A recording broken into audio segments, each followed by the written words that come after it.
I'm sure many of you are familiar with the content creator Idubbbz.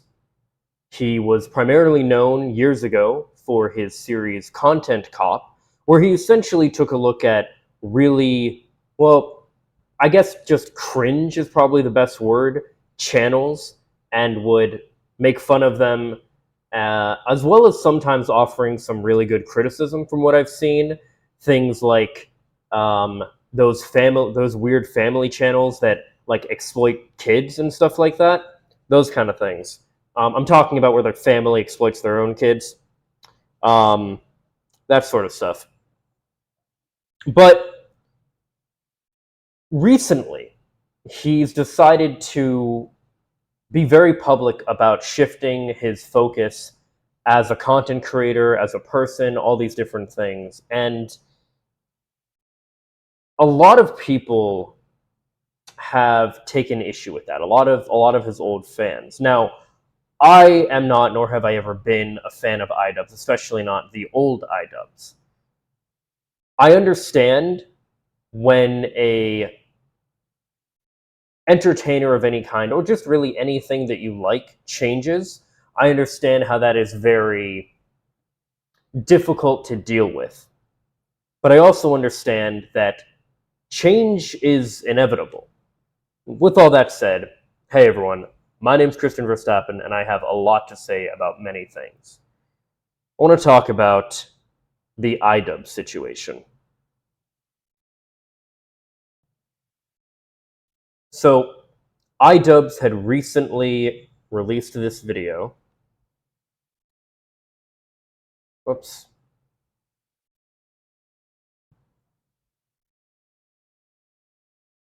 When it loads, give it a minute. What's going on here? Come on. The hell? My internet down? Okay.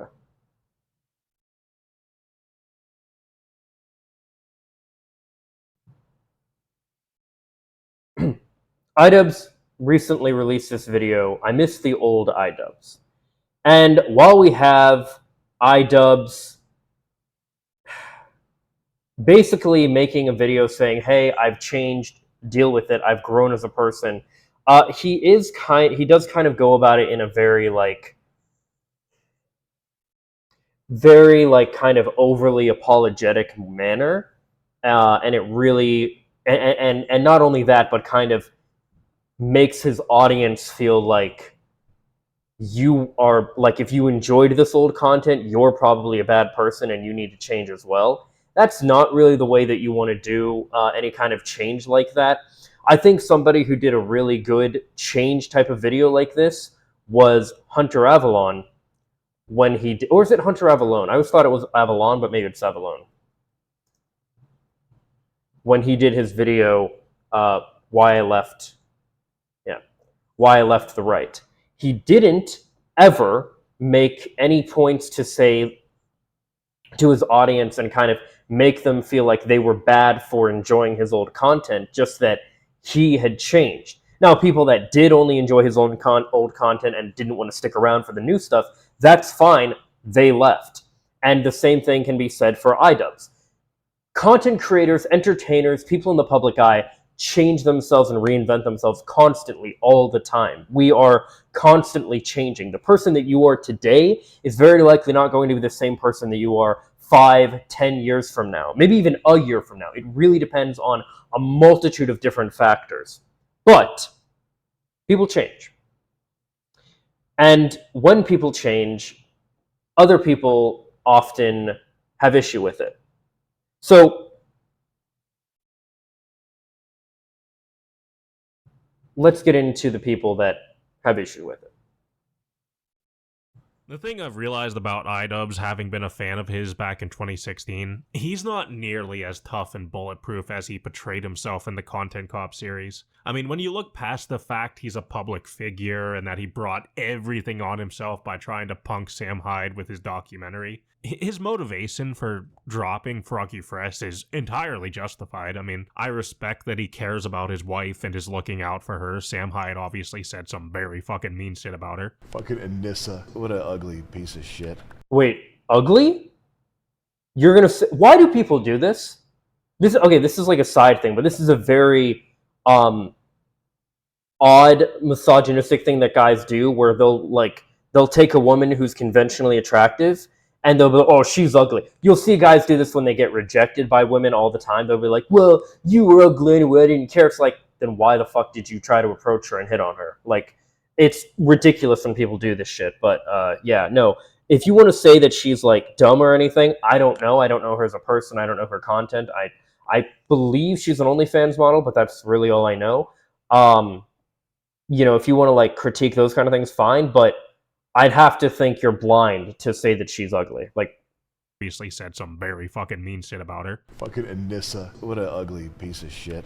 But he has to realize just how much he's betrayed his core audience, going from this guy who'd say the N-word and bullying content creators into submission. So this is why a lot of people... Going from this guy who'd say the N-word and bullying content creators into submission. Okay, this is it. You say the N-word and he'd bully content creators into submission. Now, some of those people were awful, awful online bullies like Leafy is here, and absolutely needed to be knocked down a peg, and it's good that Idubbbz essentially, well, did just that. But a lot of people liked Idubbbz's content, and I went through and watched some of the Content Cop videos. I didn't really see anything wrong with them, because I think I viewed them in the same way that Idubbbz viewed them when he was making them, in that, like, he was doing this stuff kind of for shock value and stuff like that, and kind of for emphasis to, you know, all this stuff. But he didn't condone flagrantly using slurs and stuff like that. What happened is, as he says, once he went to a convention where he met some of his fans, some of which being very young, by the way, and they would say these slurs to him just like they were nothing. That's when what he says was the moment that he realized he needed to change. That was his wake-up moment. And that happens for a lot of people. Meeting your fans can do a lot. I've never met my fans. I only have a little over halfway to 200 subs so far. So, you know, no, a little over halfway would be a little over 100. Whatever. I'm very new to this, is my point, right? So I don't have anything like that. But, you know, I'm sure when it happens eventually, I'm probably not going to like all my viewers, and I'm sure there's going to be some hate watchers too. But look, that's a thing as a content creator, as a public figure. That's just the way the game is played.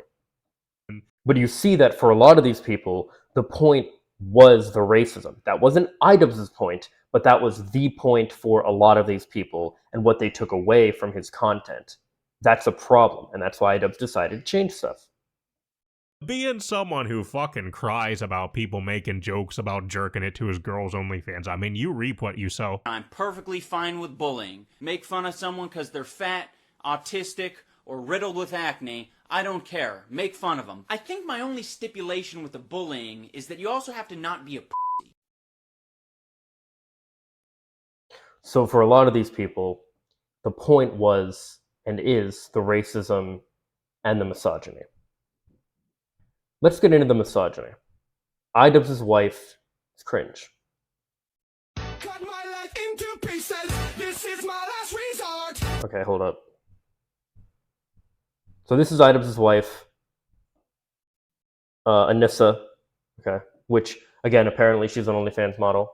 That's fine. Nothing wrong with that. I support and advocate for, as you guys know, sex work and what I refer to as slut praising and all that good stuff. So nothing wrong here, but let's get into it. So we have, oh God. Okay, assaulted at 16 by a classmate. Cut my life into pieces. This is Drugged at 18 at a bar, and God knows my last resort. what. Oh, and God knows what. Touched inappropriately by my bosses. As a server constantly. So this is like experiences she's had. No Groped at every TwitchCon I've ever been to, all of them. breathing, don't give a Can't go out without boyfriend. Cut my life into pieces. Quote, not all men, This is my but my abusers were all men. Okay, so suffocation. No breathing, don't keep up. good song, by the way. Considering this is Okay, Idubbbz' girlfriend, I really can't blame him for getting a vasectomy. okay. Why? I Kings fucking understand hate what- this goddamn autoplay shit. Cut my Okay, whatever. Okay, so first thing about this. Is this cringe? Sure, a little bit. But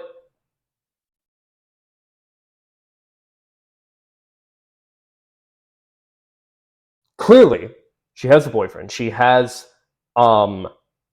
she's with Idubbbz. I think they're married now. Not entirely. Yeah, wife, Idubbbz' wife. So all she's doing here is pointing out that, like, yeah, I had a lot of these issues, and yeah, not all men. Basically, it's like the response is like, yeah, not all men, but too many men. And it's, yeah, that's true. Like, oh my God, I'm very much in the camp of, I think all men, like hashtag all men is a terrible, terrible slogan, terrible hashtag, terrible rallying cry, whatever. All men are trash, kill all men, that kind of stuff. Like, that's terrible. But it is true that, in general, a lot of men will do these horrible things to women like Anissa simply for existing as a woman, and she didn't do anything about it. And I think what she's trying to call attention to here is essentially that, yeah, not all men, but all of the people that did this were men. I think she's actually agreeing that you're right, not all men, but all the people that are doing this are men. I hope that makes sense. But, even the way the guy responds here, he's like, considering this is Idubbbz' girlfriend, it's no wonder he got a vasectomy. I mean, like, why? A lot of these guys really essentialize and characterize these things where it's like, to be a man, basically this idea is kind of like, because he got a vasectomy, he lost something of value. Yeah, he lost the ability to procreate, but maybe he just doesn't want kids. I don't want kids. I want to get a vasectomy eventually. But like this mentality, this idea that, like, basically, oh, she's crazy, this is why he got a vasectomy. No. I'm sure he doesn't think she's crazy. She doesn't seem crazy. Even in that video, I understand how you can pick it apart and say it's cringe, but it's just a dumb little, TikTok dance. She's trying to do some, like, kind of slightly empowering thing and just calling attention to a common, backlash against the phrase, like, hashtag all men are trash, stuff like that, which, again, I agree with. So I think overall I agree with her point, but you'll see the way that these guys act about this stuff. And we have, oh my God, he did a, wait, was that his video? Oh God, this is his video. D'Angelo Wallace is wrong about Idubbbz. All right, I already had one lined up. Sure. I don't know what it is lately, but ever since The Idubbbz thing I've dropped realized his about video Idubbbz Whoops, having been a sorry. fan. Okay, so much going on. My bad. Here, let me go ahead and close some of these. Yeah, so this is the same guy that just did that. Okay, cool. I already had this one lined up. The has Idubbbz really grown? Which, yes, we'll get into that. But again, you'll see the way that his fans respond to this kind of stuff. So, sure, let's see D'Angelo Wallace is wrong about Idubbbz. D'Angelo Wallace is a great content creator, by the way, too. He's like one of the consistently good video essayists that's on the more progressive side.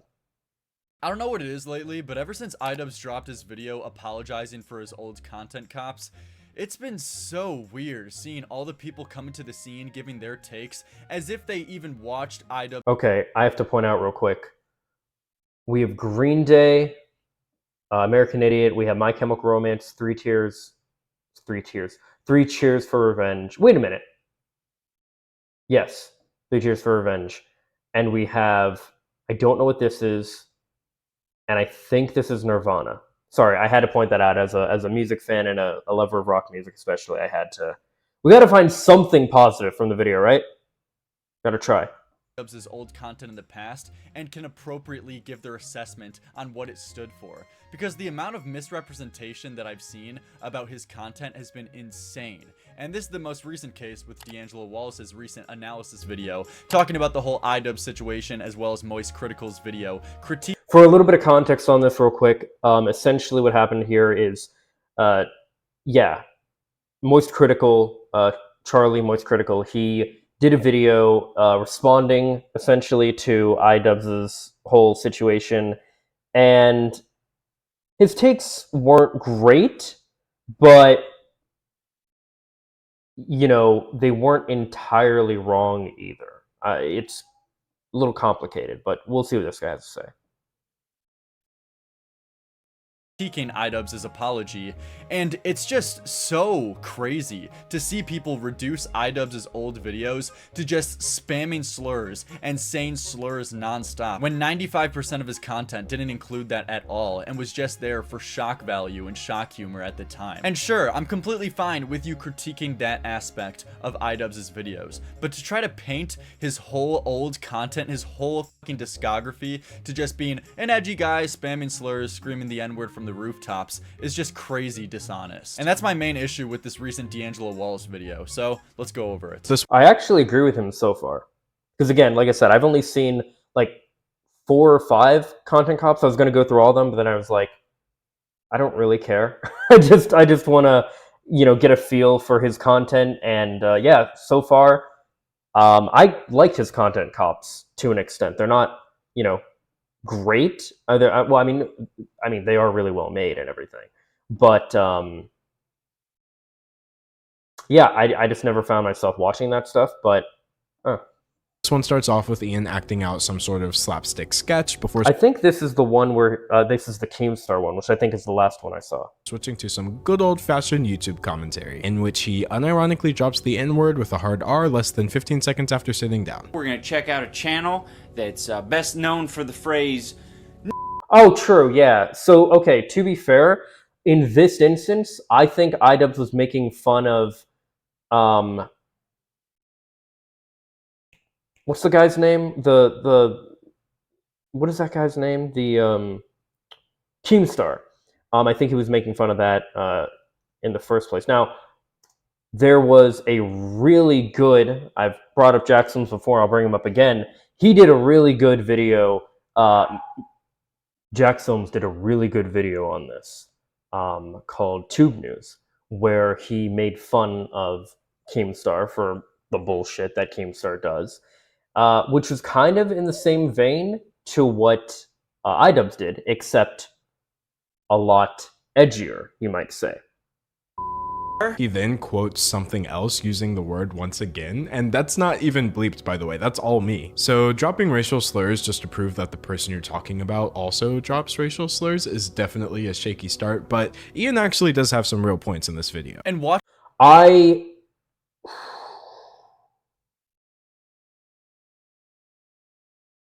Personally, the word's never, it's just never been in my vocabulary.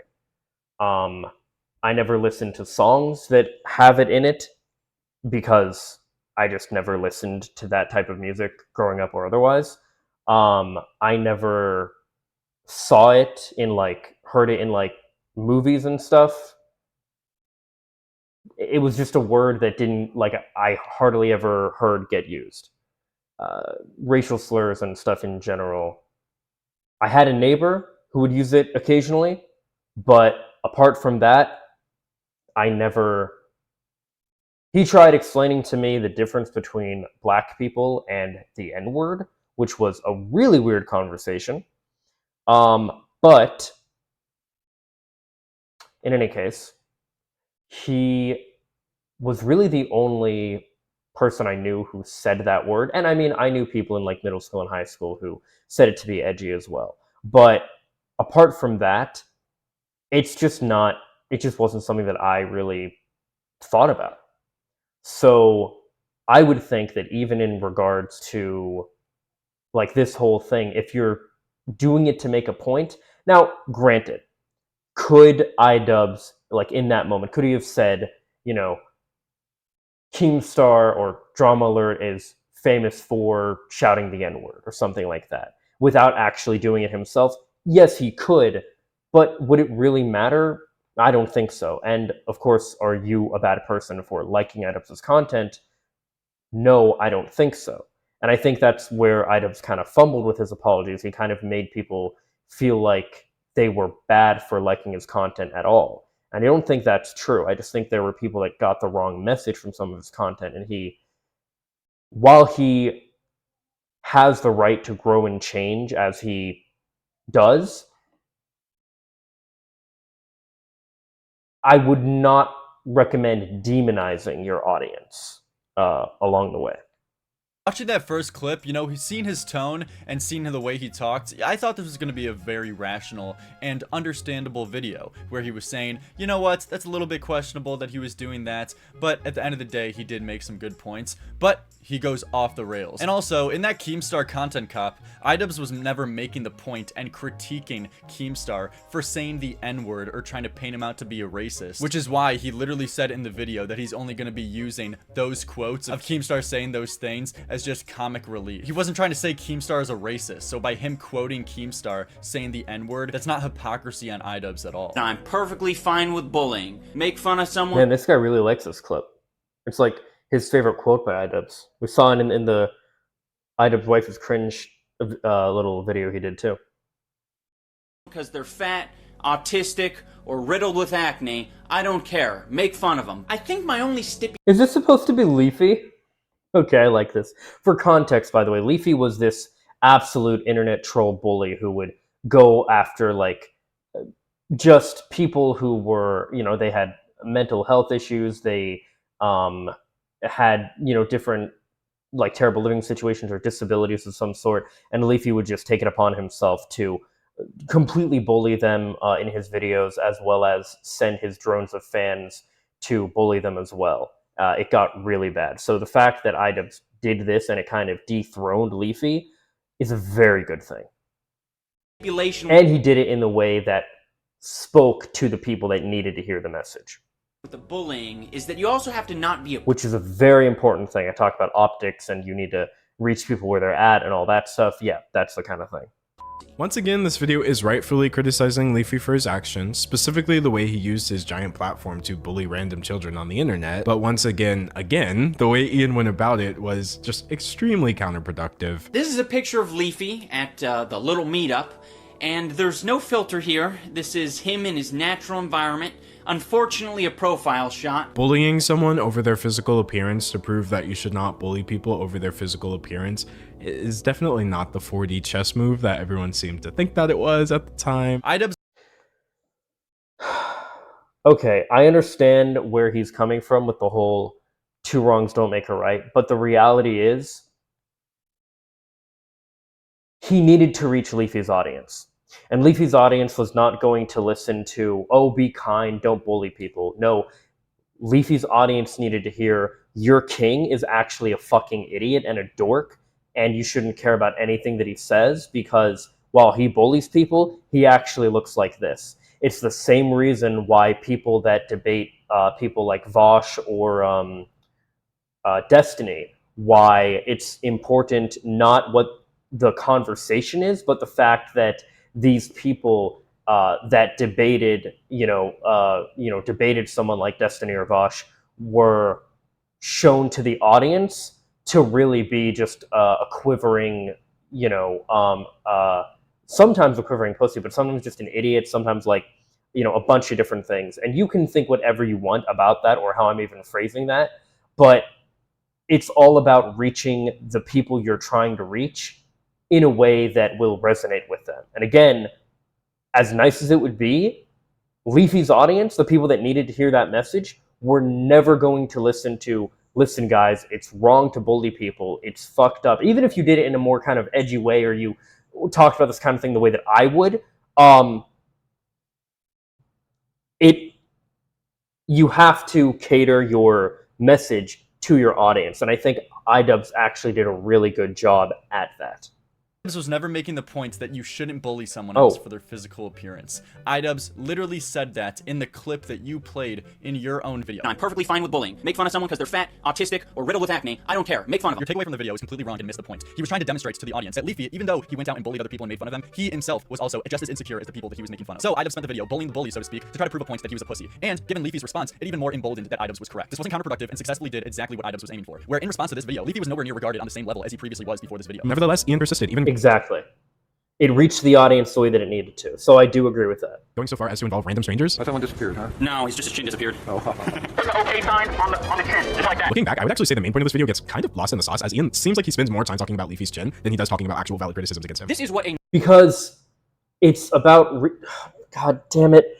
D'Angelo, I love you, dude. You're awesome. But, like, bro... You have to reach your audience where they're at. The audience that Idubbbz was trying to reach were not people who were already agreeing about, oh, this is bad behavior. That's great. He was not preaching to the choir. He was trying to reach the audience that were doing the things, like he was trying to reach Leafy's fan base and dethrone him. And that's what he did. normal human It skull wouldn't have worked going about it the way D'Angelo's talking about. I get it. I understand what he means. But it wouldn't have worked. looks like. This is what Leafy's skull looks like. Groundbreaking stuff. Of course you think that the main point got lost in the sauce in this video, because you didn't even understand what the main point was, where because of those comedic skits and constantly going after Leafy, it did exactly what it was supposed to, as I said before. You just completely missed the point of the video. And this continues to be a pattern throughout this whole D'Angelo video, with him not understanding, as a result, him misrepresenting past things that Idubbbz has done. So after playing 2 clips of Tana using the N-word, Idubbbz launches into this tirade about how people are too afraid of using the N-word, hard R and everything. We are very stupid to hold the word at this colossally high standard, whereas every other slur, that can be used in a comedic sense or editorial sense, but not this one. Either all of them are okay, or none of them are okay. If that sort of sounds to you like he was suggesting that we use slurs more often, that's not only what he was suggesting, he was just actively encouraging it. Your take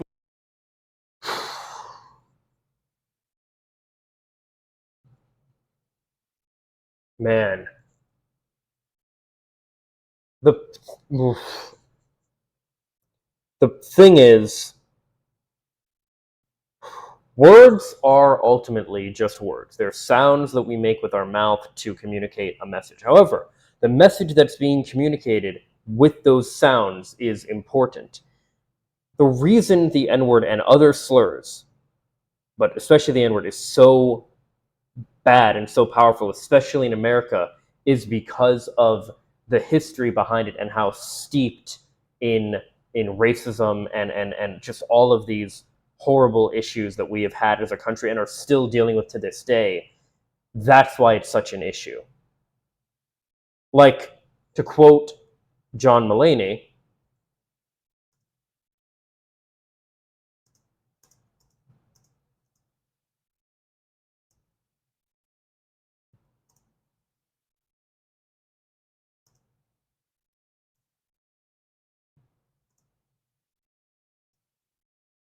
let's see if I can find the whole quote. Right. If you're comparing the badness of 2 words, and you won't even say one of them, that one's the worst word. And look, is it true that it's all a social construct and it doesn't actually matter and yada yada? Yes, that's true, but that's true for literally everything. Like, literally everything. So we have to look at what the social power of the word is. There's a reason, while it's very damaging to use like the F slur, why the N slur, the N-word is a whole lot worse. away from Idubbbz pointing out hypocrisy that both Tana and society as a whole has is that he was encouraging slurs by saying all are okay or none are okay. Are you fucking kidding me? How can you be this bad faith of saying that Idubbbz is telling everyone to go out and say slurs when he was pointing out an hypocrisy on how other people are perfectly fine with saying these slurs, but this one, they just can't. And of course, these slurs between the N-word and basically all other slurs, of course, the N-word has higher weights to it. But at the end of the day, they all are derogatory insults based on someone's race. So you can't go around calling people cracker and other racial slurs in a derogatory way based on their race and get mad when people do the same thing with the N-word. These don't align logically at all. Have you or your friends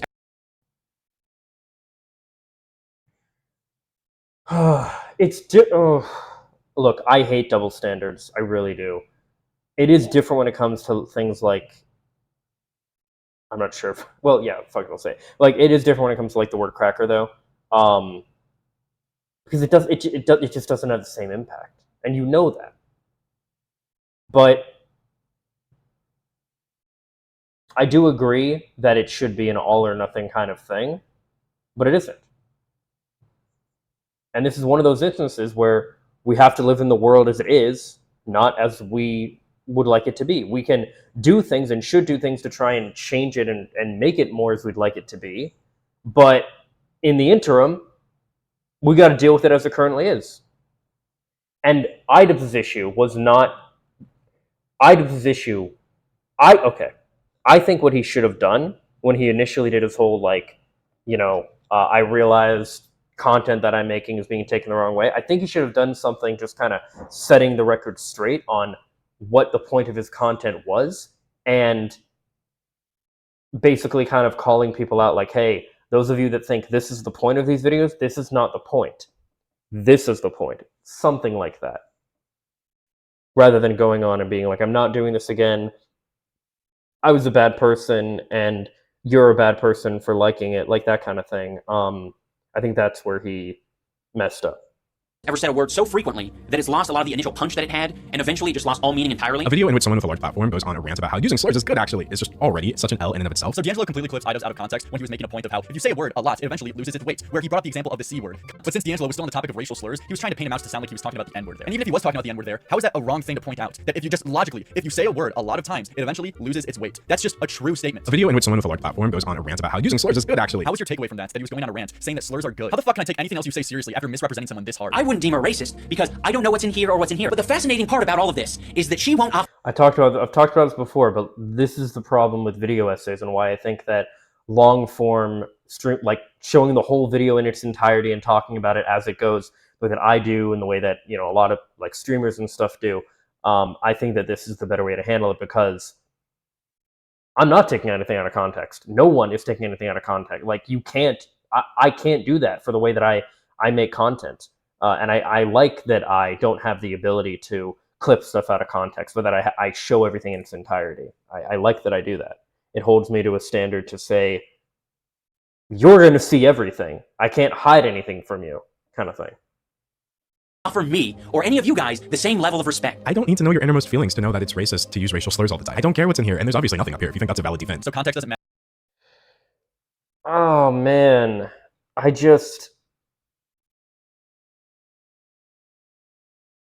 Let's hear what this guy says. At all when using words. So if Idubbbz went around calling actual black people the hard R in a derogatory way, that has no difference to you as him using it in a quote to talk about Keemstar saying it. We've got to use our brain at least a little, dude. If quoting someone else saying the N-word makes you racist, or just saying the N-word at all automatically makes you racist in D'Angelo Wallace's eyes, we're fucked. We're fucked as a society. And by the way, when Yeah, no,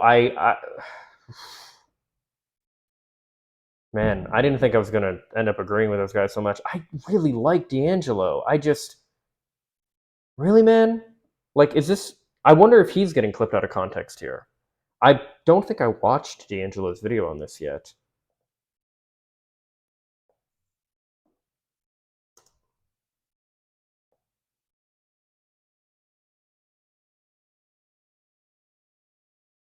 No, I didn't. Wait. Where is it?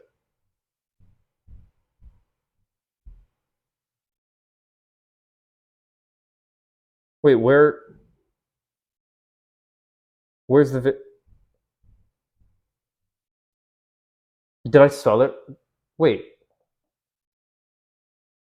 Does he have another? Oh, he has another. Okay, here's the other channel. Okay, I was like, wait. Okay, here it is. Okay. Oh, Jesus, it's a 40. Okay, hang on.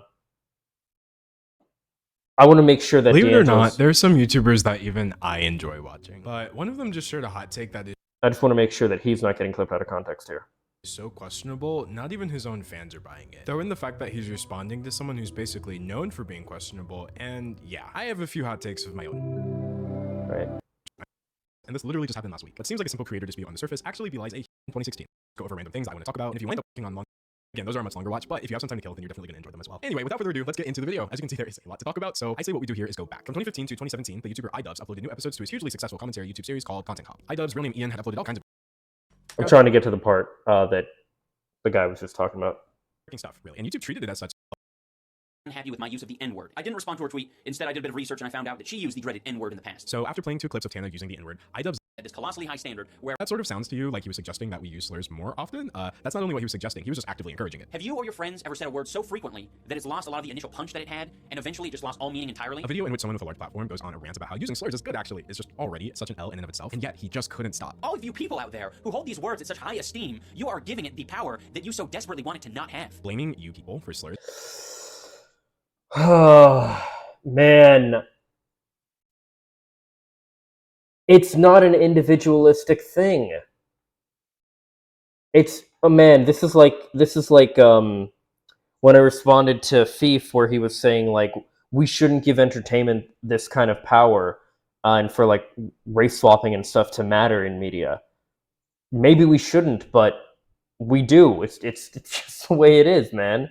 Like you can't just change all of society like that. You can change things for yourself individually and how you react in society, and you can work to like eventually make societal changes, but you're not gonna have like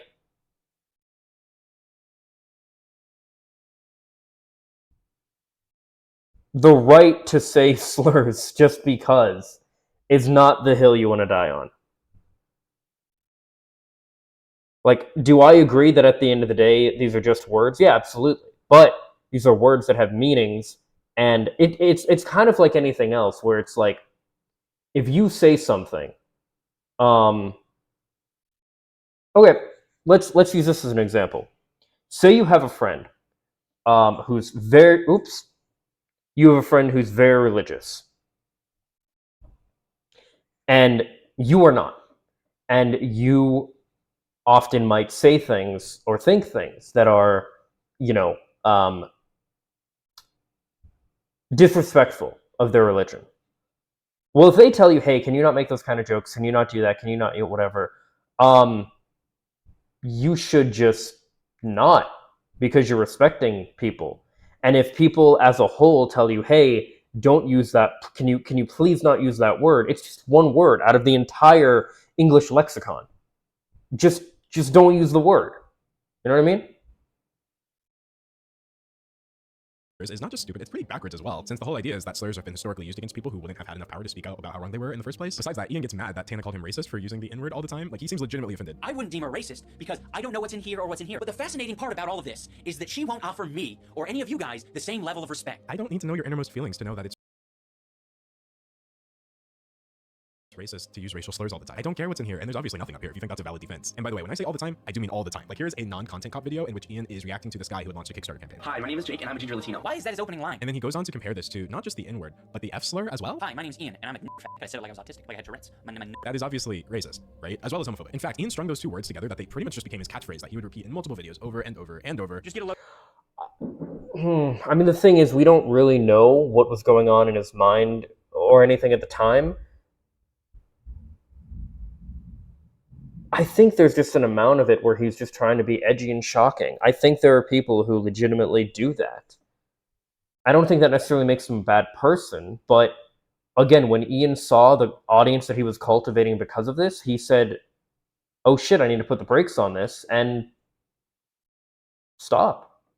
I think he could have kept making content cops, and he could have kept doing what he was doing, just if he wanted to, mind you, just without the slurs, but again, for a lot of the people, the point was the racism, unfortunately, as we saw earlier there. All right, let's go back to this guy. Oops. When I say all the time, I do mean all the time. Like, here's a non-content cop video in which Ian is reacting to this guy who had launched a Kickstarter campaign. Hi, my name is Jake, and I'm a ginger Latino. Why is that his opening line? And then he goes on to compare this to not just the N-word, but the F slur as well. Hi, my name's Ian, and I'm a fat. I said it like I was autistic, like I had Tourette's.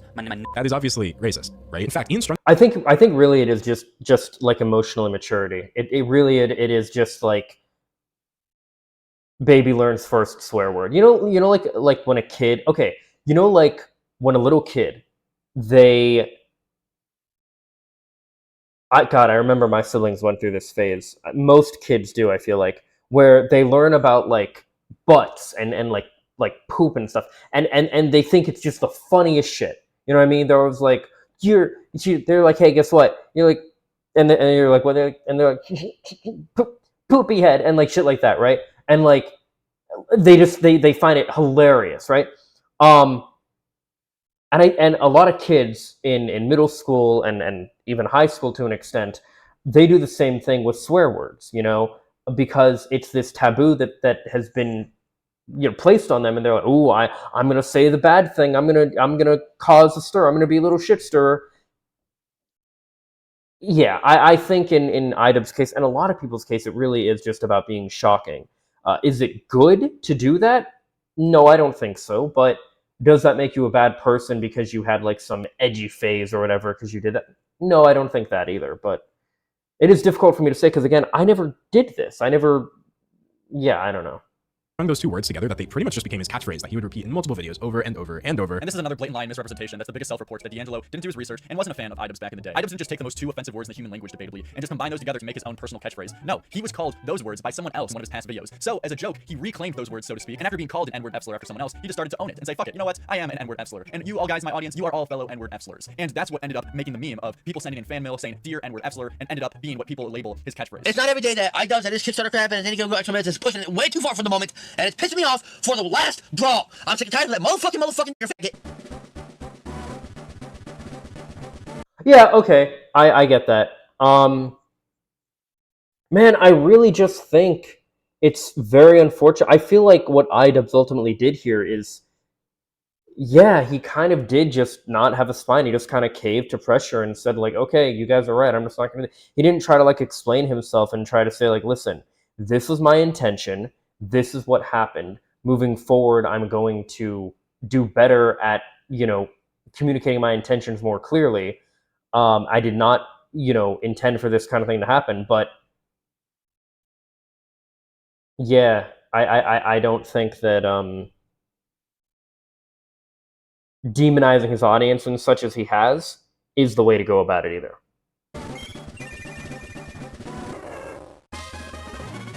But this wasn't just Idubbbz himself just taking these two words and putting them together. And you know what? At the end of the day, morally speaking, you can think what you want about that. If you think that's a little bit racist for him to continuously say it and meme it around in his video, you know what? At the end of the day, that's fine. And I'm not going to argue that. But it's just really telling to see that D'Angelo consistently has misrepresented Idubbbz this much in his video. And after seeing this, it just makes it really hard to take anything else he has to say at face value and trust him. And he continues this pattern throughout his whole video. But I think I already got the main points across and used enough context clips to explain my point. And I would just be repeating myself because he continually does the same thing of misrepresenting Idubbbz over and over again. In conclusion, I gave my thoughts on the whole Idubbbz situation in previous videos more than enough. But it's just so crazy to think that someone with such a big platform can get on and just misrepresent someone in such bad faith consistently again and again and again. You can't trust someone like this who A is just so willing to go on their platform and just misrepresent someone spewing bullshit, or B, just not doing their due diligence in a full-on, almost 50-minute video analysis on a huge topic. It's just crazy. But yeah, D'Angelo's a fucking idiot. See you guys tomorrow.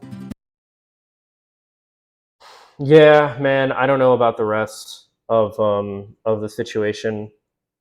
I think, again, like if Idubbbz wants to change, and we're about to get into that, if Idubbbz wants to change, he can. D'Angelo, I really like the dude's content, but that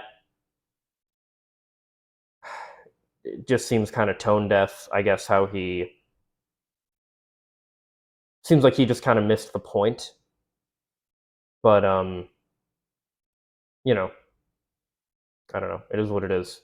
But this is the real video I wanted to talk about. Although, I am curious. What other kind of content does this person make? Because we're about to get into as well and see the other kind of content. Okay. Hey, anime, hate Pokemon. The worst community on YouTube. What is it? ASMR? Why don't like... I don't know. Pokemon is cringe.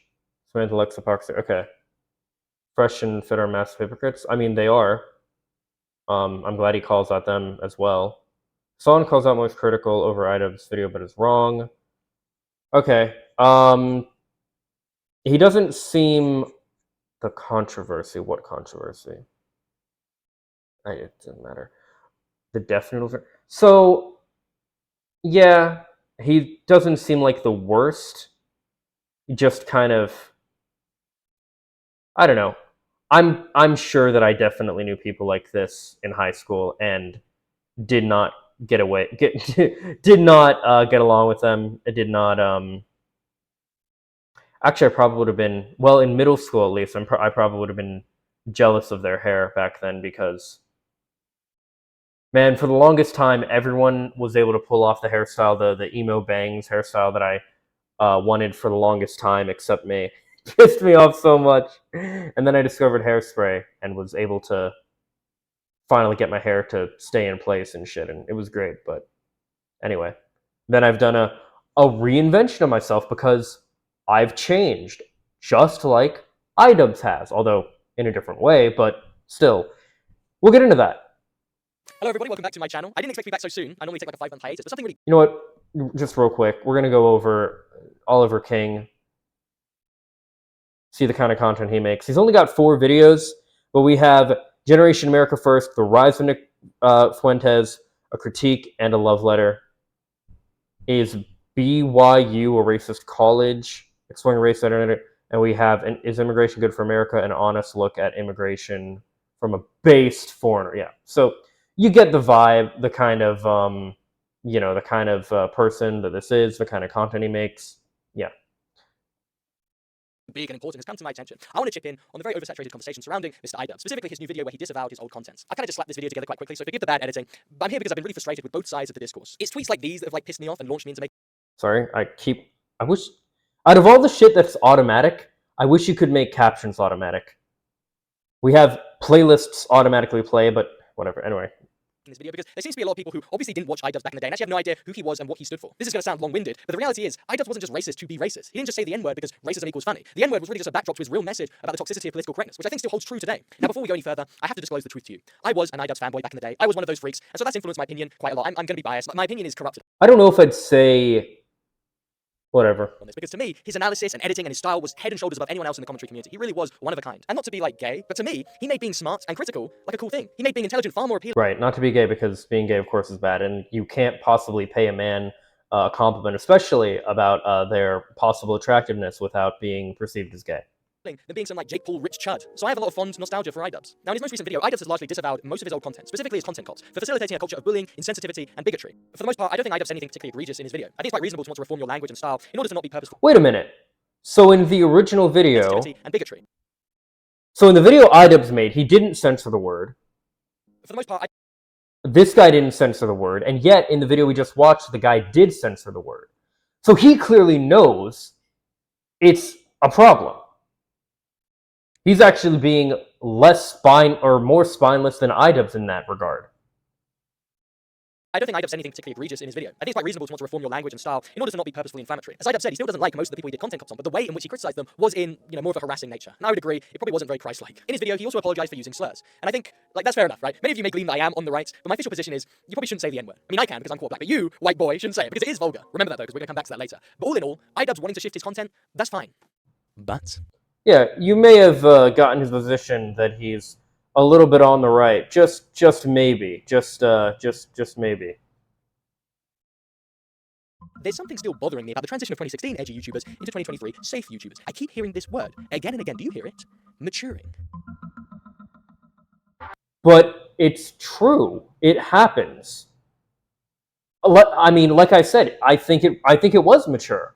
I think it was him maturing. I think it was him just growing out of that phase of, oh, let's be shocking and edgy, and just, hey, let's be a little bit more self-critical, self-aware.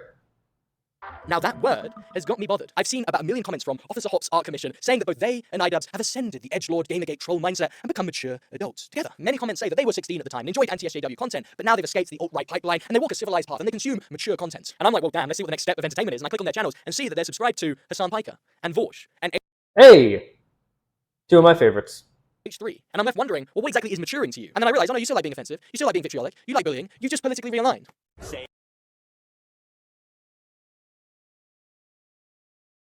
I mean, sure, but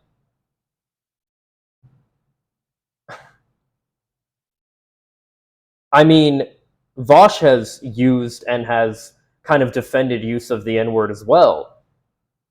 He's also defended Idubbbz a little bit, and kind of he said the same kind of things that I'm saying here with Idubbbz about how it really is just kind of how he went about kind of demonizing his audience that really is the issue. But the thing is, Vosh and Hassan are not vitriolic and hateful toward minorities and people like that.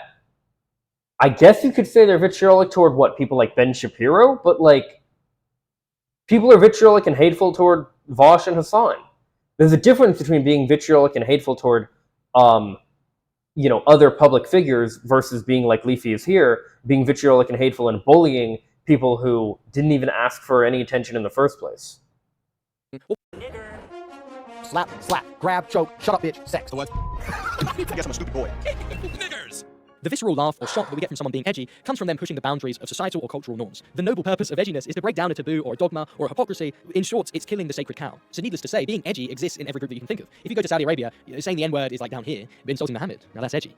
Hassan Piker is left-wing edgy. He hates militarism in America, and so he attacks the sacred cow. America deserved 9/11, dude. Fuck it, I'm saying it. Now, as I said at the beginning, I do think being edgy and provocative is a legitimate tactic. And I'm sure it does make people think and question dogma. But personally, right, this is going to sound a bit preachy, but my rubric of how you should share a message is how would Jesus Christ do it? He'd be stern at times, and he'd definitely kill the sacred cow, but not through mocking and ridicule, let's say. Another problem is, naturally, this approach is going to draw a certain type of person, namely a bitter and insecure person. So that's why I don't have an issue with Idubbbz changing his behavior. I could take or leave the N-word. It's not really needed to prove a point.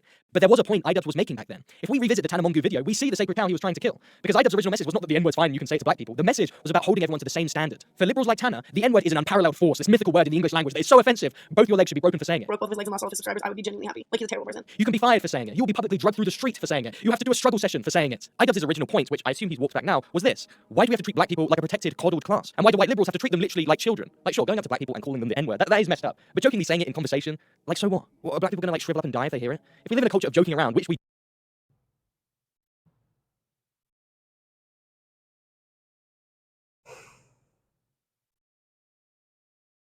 I understand what he's saying, but again, the real problem that Idubbbz had was that people who were fans of his were taking the fact that Idubbbz was using these words and using it as license to say the words themselves. Not just for shock value and stuff, but to actually hurt people. We do and we always will. Why is it so especially forbidden to joke about black people? Hence his famous phrase, all of it's okay or none of it's okay. In short, the message was, why can't we just treat black people like we would treat anyone else, including with ribbing and vulgarity? In his own perverse way, he was arguing for a post-racist society. At the end of the day, it seems like white people are really just trying to make up for all of the torment that we've inflicted on black people. Well, keep at your crusade. I'm going to continue to act like they're normal human beings. All people should be held to the same standards within a country. If we live in a roasting culture, then all people should be roasted equally. If we live in a respectful culture, then all people should be treated with respect equally. As an 18-year-old, when I saw that video, that was the message I took away. I didn't believe you could just call black people the N-word, but I did believe being genuinely equal means treating people equally, through and through. And that includes not giving special treatment to some groups. Pause your screen. All right, let's see what this is about. Some of you smart Alex will say that holding everyone to the same standards is unfair because some people have disadvantages in life. This is true for innate disadvantages, i.e. disability, people with low IQ, and other genetic disadvantages that lead to behavioral, lead to behavioral and or educational problems should receive patience and help in society. However, race alone is arbitrary and does not justify different treatment. Lower expectations and excuse-making for some groups always leads them to lag behind groups. So this is like bigotry of low expectations. Oh my god.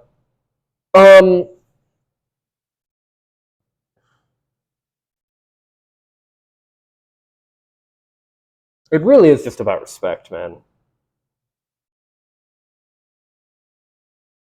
It's kind of like,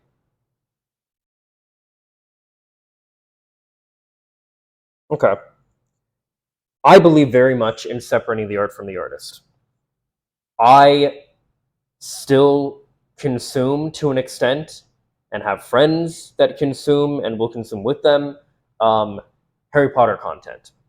But I also understand that there are people who cannot separate the artwork of Harry Potter and the Wizarding World that it encompasses from the horrible work or from the horrible extreme turf stance that J.K. Rowling has taken. I get that. I understand that. So while I might consume this content on my own and view it with like other friends who are cool with it or whatever, I'm not going to, talk about this or suggest watching like a Harry Potter movie or something with somebody who's made it clear that they don't want anything to do with that. That's fine. If they are that way, I'm going to respect that as a person. If you have a group of people who are essentially saying, hey, we as a group do not appreciate this word being used, yeah, it's arbitrary, but just be a respectful, decent human being and don't use it. just like you would for the request of a friend. Now, it is different, a type of like, oh, just don't use it around me versus, because like, again, for me, not in my vocabulary. My friends and stuff, even the more center right-leaning ones, don't use the word either. And I live in Florida. Like I don't, it's like fascist central over here. But it's really not that bad. Like I said, I never heard the word growing up. I never heard these kind of slurs, growing up or anything like that. I just didn't. It's not in my vocabulary. It's not in my friend's vocabulary, and it's just, it is how it is. I knew this person very briefly. I hung out with them for about a month, and they were using these slurs, and I was just like, that is really odd. And they did the kind of like, just for shock value, they would just say these words. And yeah, like it really is. It's maturity. It's ignorance. Like it's a bunch of different things. They need to learn. They need to, have, to grow truthfully. I mean, it's understood, I think, to a lot of people that teenagers often are really shitty human beings. The reason for that is because empathy, I'm not sure what the actual specific age is, but empathy does not actually properly develop.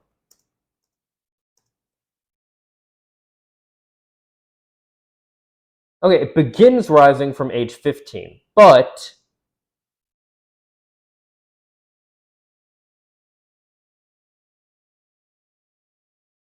there is a temporary decline in effective empathy between the ages of 13 and 16. But this does recover in the late teens. Yeah, so like late teens, early 20s is when people basically fully develop empathy. And part of that is understanding that, hey, maybe it's not a big deal to me, but it is a big deal to these other people or this other person. So I'm going to respect that and not, and respect their wishes and not do this thing that is negatively affecting them. That's really all it comes down to. It's just respect. And it's funny that this guy talks about mutual respect, because what he's advocating for is the complete antithesis of that. That stuck with me. And if you go back to my BYU video, that's still what I believe. But holding everyone to the same standards is like kryptonite to anti-racists. It goes against the whole philosophy of equity. Okay, I want to keep this video on Idubbbz. I don't want to balloon off into racial politics. I recommend everyone just watch my BYU video, which explains the problem with equity. Oh, God. I guess in the comments, let me know if you'd want me to go over this video, because Jesus, he uses YouTube light mode? Okay, now you know he's awful. But simply put, whatever your good intentions are, treating people better or worse on just skin color alone always leads to racial tension. Believe it or not, treating people different only widens the differences. And that's the point. I don't care about the N-word. I'm not going to die on that hill. But the post-racial principle Idubbbz taught, treating a black man how you would a white man, that is important. Don't be like Tana Mongeau, giving in to freaks like Robin DiAngelo who want you to obsess over the chasm between white and black. Like Idubbbz said, treat people normal, banter with them. I mean, don't cross a line, and you'll be fine. As a product of 2 generations of interracial marriages, ignore anti-racists. Don't be hypersensitive about microaggressions and saying the wrong word. Stop trying to correct historical injustices and just treat everyone the same. But let's return back to the word mature. Because like I said,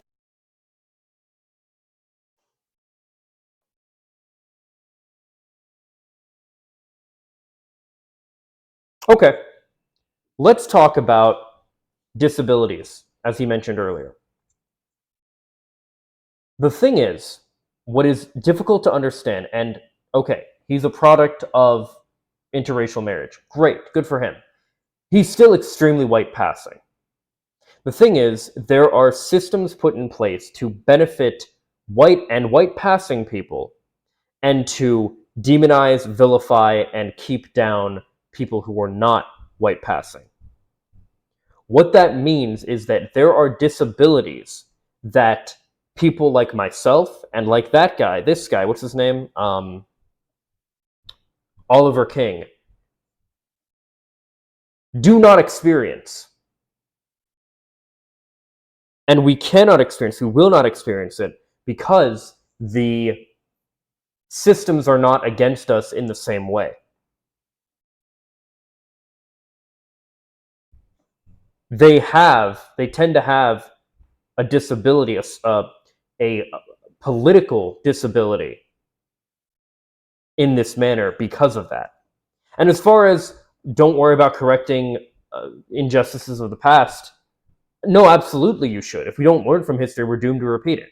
We absolutely should learn to and appropriately correct historical injustices Yeah, otherwise we can't really move on. We won't be able to really move on unless we heal from our wounds. But you have to remember, for people like this, racism is the point. They're just couching it in all this fucking bullshit. Said, I don't mind if Idubbbz wants to mature, but I don't want adopting awful opinions on sex work as a substitute for real maturing. Adopting political opinions is not maturing. Maturing is actual character improvement. PewDiePie is the perfect example of someone growing up. He went from shouting into a webcam playing games into making content on books and philosophy and current events. He is very rarely trying to start drama with anyone, unless it's in good nature. He apologizes when he genuinely makes a mistake and takes a stand when he needs to. Despite his influence, he very rarely tries to throw his weight behind some ill-thought-out political movement, and he is like universally respected. You can feel the genuineness in PewDiePie that you don't feel in like Logan Paul. On the flip side, let me give you a prime example. I can't speak to PewDiePie. He is... I don't know. I remember when all the Let's Players hated him, rightfully so, I would say, in like 2013, 2014, 2015, whatever. And I was definitely on the anti-PewDiePie bandwagon. So, and I never saw any of his other content. So, but I do know that one guy who shot up the Christ Church did say, please subscribe to PewDiePie. Or not please, but he just said subscribe to PewDiePie. So clearly something about PewDiePie's content was also resonating with those kind of people. Example of a chameleon who creates the front of maturing without doing any of the introspection required. Whereas you have people like that terrorist that came out a while ago. It was found, well, they were a would-be terrorist, and their manifesto was found, and they did absolutely mention Vosh, who Oliver King mentioned earlier as well, and clearly has an issue with. But let me see if I can find...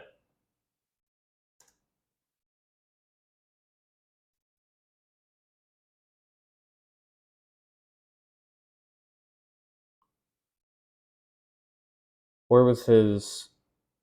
Oh my god. Might have been in the Vosh pit, too. I don't actually know. Or not popular. Where's the,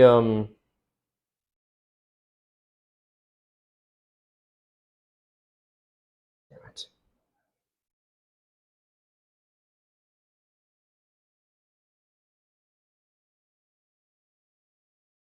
Here, wait, let me see if I can just find...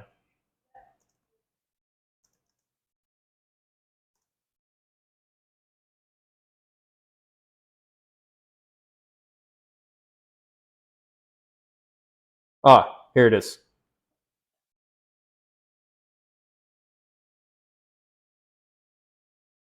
Yeah, this would-be shooter mentioned Vosh, and they called him a terrorist. They weren't even somebody that actually liked him.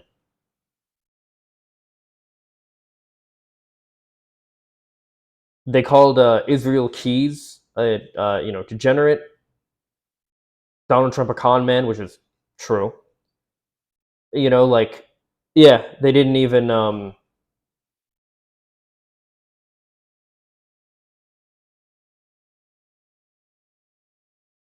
yeah. In like Logan Paul. Where, sorry, I wanted to contrast that though with the guy who said, subscribe to PewDiePie and shot up clearly. Something was there. I don't know. On the flip side, let me give you a prime example of a chameleon who creates the front of maturing without doing any of the introspection required. Who better than Ethan Klein from H3H3? He's often lauded as a YouTuber who escaped the anti-SJW mindset and became a progressive ally. He's definitely become a dogmatic ally of progressivism, that's for sure. I wouldn't exactly say he's matured in any way. When I tune into Ethan Klein, he's still a shallow, impulsive, bitchy, and gossipy human being. His whole career is still built on directing his unenviable qualities towards his political opponents. It's the same guy. When he's not striking out petty beef, he'll joke about terror attacks. Do we have any insight into what they're actually talking about there at the NRA meeting that's today in Texas? Someone should bomb that building. Is that funny? Is that the growing up I keep hearing? He's very bad faith, as shown with Steven Crowder. Steven, do you know that the Spartans they are like practice man love with children? Oh, geez. Okay, so this is what's going to happen. What did I tell you? He was going to do anything he could to avoid... Oh, there he is. Oh, no, Sam Cedar. What a fucking nightmare. I had no idea this was going to happen. I thought Ethan was a stand-up guy. I'm no fan of Crowder, but no one can... Yeah, that was funny, man. ...claim that Ethan handled this maturely. He impulsively docked someone, I assume to get the euphoric high of being a knight for the downtrodden. Did he dock someone? And he consistently sends his fans to do his bidding. I don't give a fuck. Give me his name. Nick Lee. Yeah, I don't give a shit. I want this guy's life. Look, I'm not the biggest fan of Ethan. I can't really speak to him. I know he's friends with Hassan, and I've seen some of his content, but I don't really know the guy, nor do I follow his content or anything like that. But I would give a much better example. I talked about him before, but let's go back to him. Hunter Avalon. I think Hunter did a much better job with this this kind of thing as far as growing and maturing. Oh, and so did a person entirely devoid of all this stuff. But oh my god, he did a video. This guy, Channel Pup, he does like reviews and analysis and stuff of like a bunch of media, a bunch of mainly like Sonic and Spider-Man stuff, which is I love that shit. But man, he did this thing about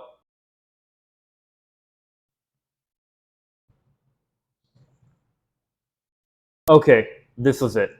My greatest regrets as a YouTuber. And in this video, he goes through all the stuff that he did and how he essentially kind of became a little bit anti-SJW and stuff like that. To the point where he even unironically said, "Go woke, go broke." But throughout this entire video, he doesn't once, not once, make it about the audience. He doesn't... Can we play? Really? He doesn't once do any of this stuff where he's like, you know, he makes the audience feel bad for liking the content in the first place. What is happening here? Okay. That was a rough thing with my internet. It kind of went out for a bit there, but we're back. So on with the show, as it were. After Gotham ended with its 5th season, the two main subjects on this channel became Doctor Who and Spider-Man. Doctor Who having just finished its 1st season of the polarizing Jodie Whittaker-Chris Chibnall era, and with Spider-Man Far From Home on the horizon. Now, once I had watched that 11th season of Doctor Who, or well, some of it anyway, I definitely didn't finish it, I was left feeling pretty apathetic about the state of the show. But I definitely wasn't sure what it was that wasn't clicking for me about that new season. Something about it was just rubbing me up the wrong way. I felt incredibly disconnected from it. I've had some conversations with friends about it, and like friends that actually liked this run of the show, and they didn't really seem to know what I was talking about when I said I wasn't enjoying it. And the truth be told, I couldn't really figure out what it was that I didn't like, and I guess I was looking for objective factors, reasons as to why it could be objectively of a lower quality. So I went online to see what other people were saying about it, more critiques, more critical stuff, and I came across channels like Nerdrotic and similar channels to Nerdrotic. And in these reviews, and we're gonna go over Nerdrotic in the future here. There's some things to talk about with them and some discourse, so to speak. But the thing with this is that this and Channel Pup's about to get into this in a minute here, but this is very much how this happens. I went through this experience a little bit with Avengers Endgame, where I didn't really care so much for Avengers Endgame. But I didn't think it was this like, you know, this like, oh, it's super woke thing, and that was the issue with it. Personally, I really didn't like how they handled the time travel, because they specifically say in that film that they are not doing the way that it works in Back to the Future and a bunch of other movies, and yet they do exactly the way it works in Back to the Future. And I'm like, listen, that's my favorite movie, so I appreciate that, but also you just said it wasn't going to be like that. You lied. Like it, but yeah, as Channel Pup's about to get into, this is very much how these kind of things happen. But pay attention to Channel Pup's rhetoric and contrast that with what we're seeing for Idubbbz's rhetoric. Lambasting of the show's, I suppose, identity politics was at the forefront. So I began to kind of look for instances of that. And so while in actuality I was just kind of bored with the show, in a bit to kind of back up my points on some form of, at that time I guess I was trying to convince myself objective basis, while to a much lesser extent I would start somewhat parroting the anti-SJW rhetoric of these fandom menace style channels. And that is in many ways kind of how things begin when it comes to the sort of fandom menace anti-SJW style of YouTube. I think these are some of the worst kinds of YouTube videos that you can come across because it's effectively right-wing political propaganda masquerading around as film and TV reviews, as pop culture stuff, as entertainment. When people are... He's absolutely correct on that. That is exactly what they do. Not really able to think critically, or they don't have that analytical streak in them, they can find these videos that seem to be validating their opinion and do offer an objective reasoning for it, all the while they're being spoon-fed some pretty nasty stuff. And if you've ever seen the alt-right playbook, this is kind of a thing that happens. It's kind of how the alt-right do groom new people into the alt-right. It's kind of by using like media forums and stuff, validating people, offering a seemingly objective basis for those views surrounded by quote-unquote facts and logic. And I have to say, it got me too. The video's not up anymore, but there was one video where I actually unironically said, this is a quote from me, get woke, go broke. And I was talking about this in reference to Doctor Who. Now, am I going to say that all these fandom menace YouTubers are alt-right groomers? No, I'm not going to say that explicitly or definitely or definitively, but I can definitely see parallels. So let's move on over. Okay, yeah, so we have already where Pup here is acknowledging his faults, but notice he isn't making it the audience's problem. I've been following Channel Pup since 2019 when he was covering Gotham, when he was known as Channel Goat, actually. I've been following him since then. and I still follow him with things like Sunset City. That's why they're one of the main channels that I have on here. Sunset City. He's part of that podcast group with the Game Apologist, Serious Skeptic, and Wayne is Boss. All great people as well. I just put Sunset City because it encompasses all of them. But in any case.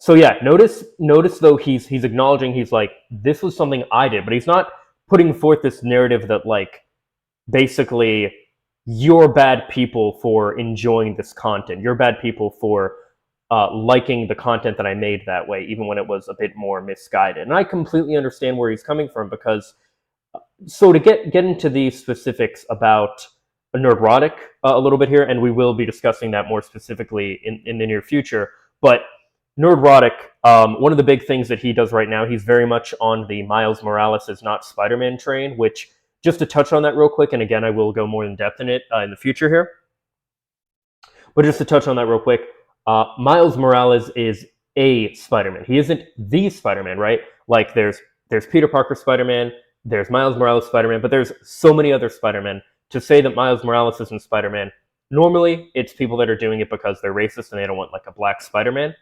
But it would be incorrect to say that, like, Miles Morales is, the Spider-Man, or act like he's the only Spider-Man, or like you don't need to have some kind of distinction to differentiate Miles Spider-Man from Peter Parker Spider-Man.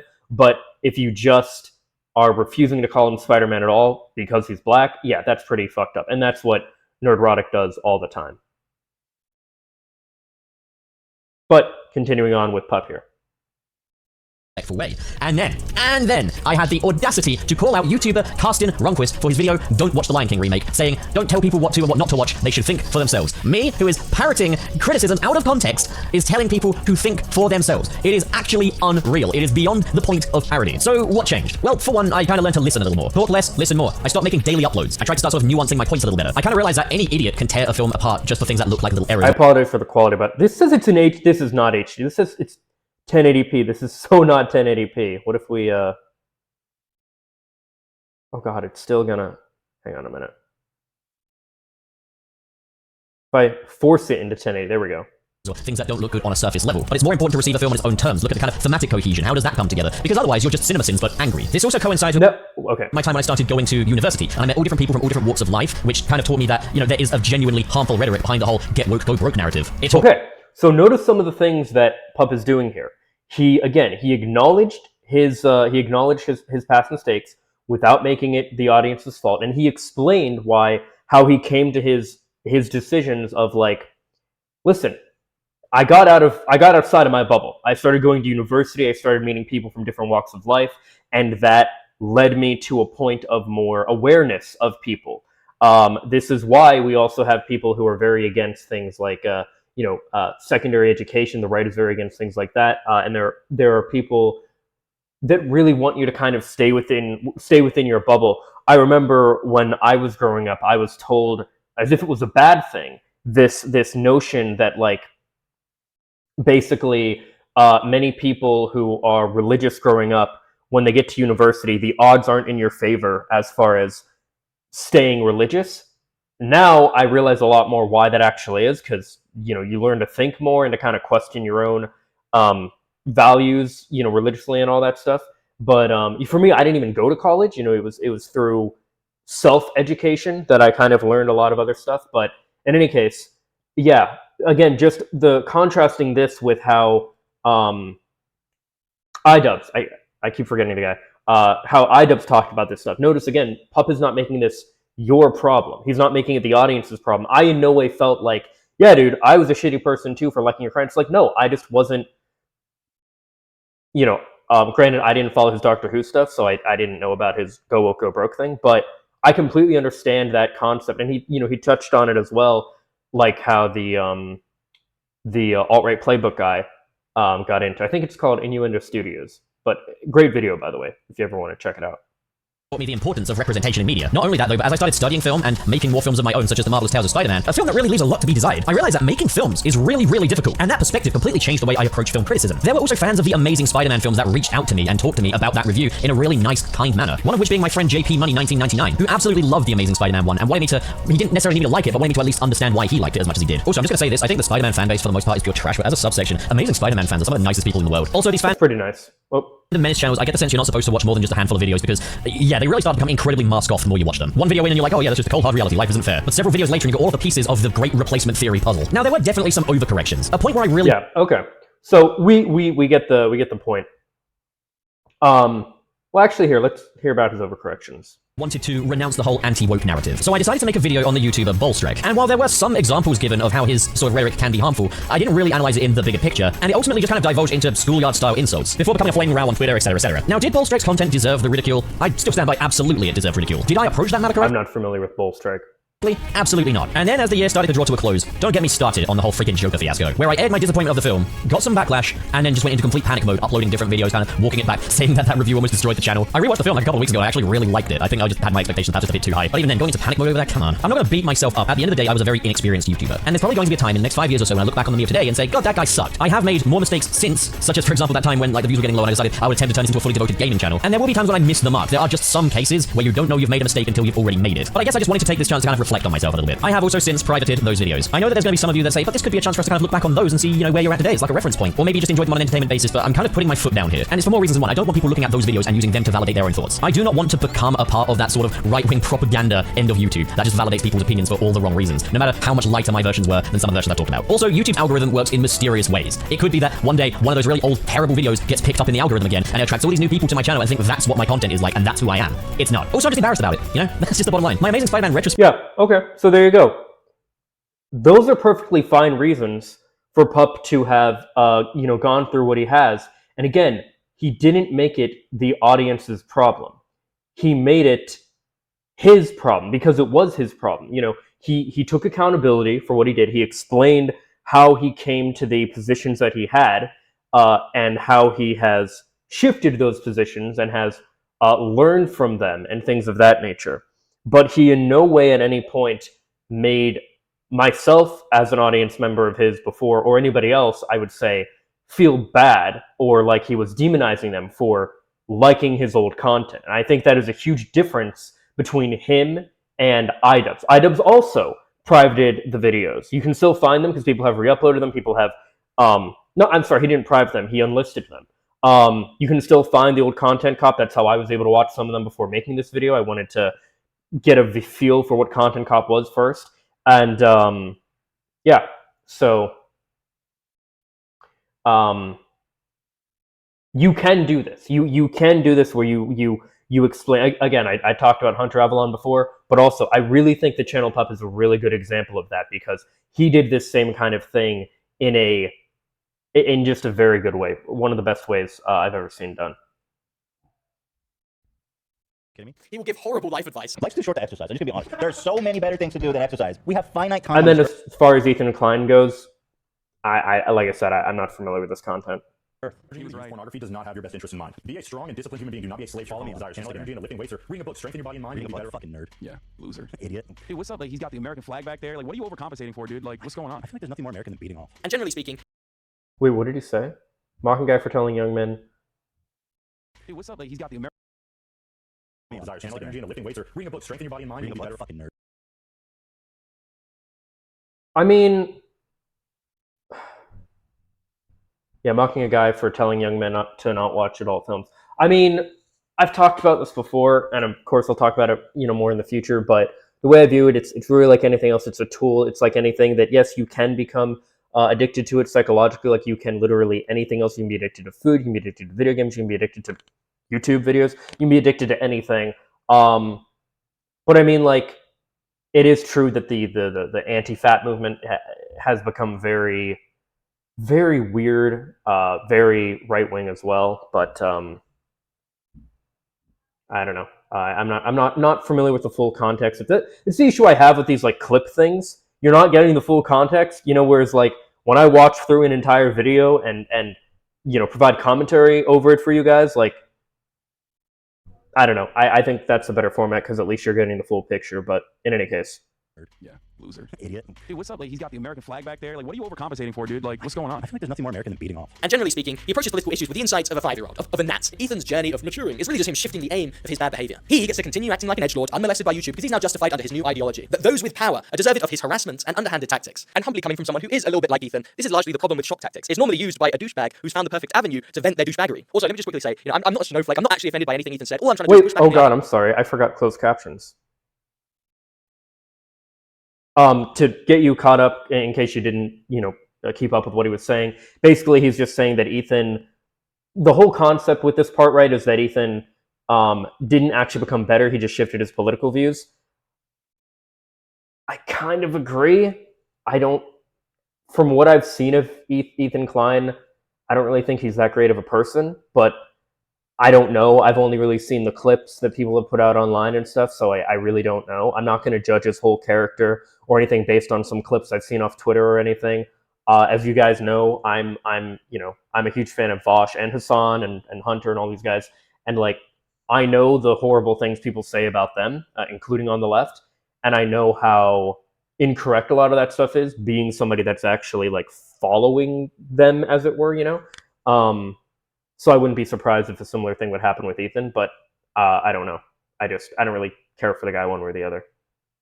idea that Ethan has had this momentous character growth, and all of us just can't handle him growing up and leaving Neverland. I'm pointing out to you why people call him a grifter. Now, returning back to Idubbbz, in fairness, I don't know the direction he's going to take. I really hope he doesn't feel the need to overcompensate for his perceived damage by becoming like a vocal, politically illiterate ally of BLM and feminism like Ethan has done. Now, this video was terrible, and I hope that's not the direction he's taking, because it is not filming with confidence he isn't going the way of Ethan Klein. If Idubbbz is serious about not being a bully and not being toxic, then he should be consistent. He shouldn't still be making complete smear jobs on people like Froggy, claiming he's like a sexist because he doesn't respect sex workers. I guess it's fine because, Froggy's a redneck, and they're like the butt of the joke in America. Anyway, ultimately, it's all up to Idubbbz. At the end of the day, he is just a guy making sense of the colossal influence he had. In his time, he played his part in challenging political correctness, and for a lot of people, he was a window into realizing that you don't have to go along with the political consensus. He will always be a catalyzing inspiration for me. And as he bows out, the next generation of edgelords will take his place. Perhaps it'll be you. Anyway, sorry if this was like a muddled, inconclusive message. I just wanted to share some of my thoughts on it. But my next video will blow your mind, so please subscribe, like, and all of that.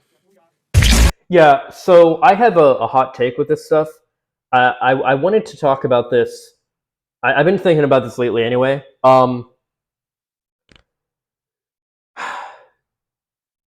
You kind of see this with Idubbbz, with how he kind of kowtowed it in the way that he did, as far as kind of demonizing his audience and stuff like that.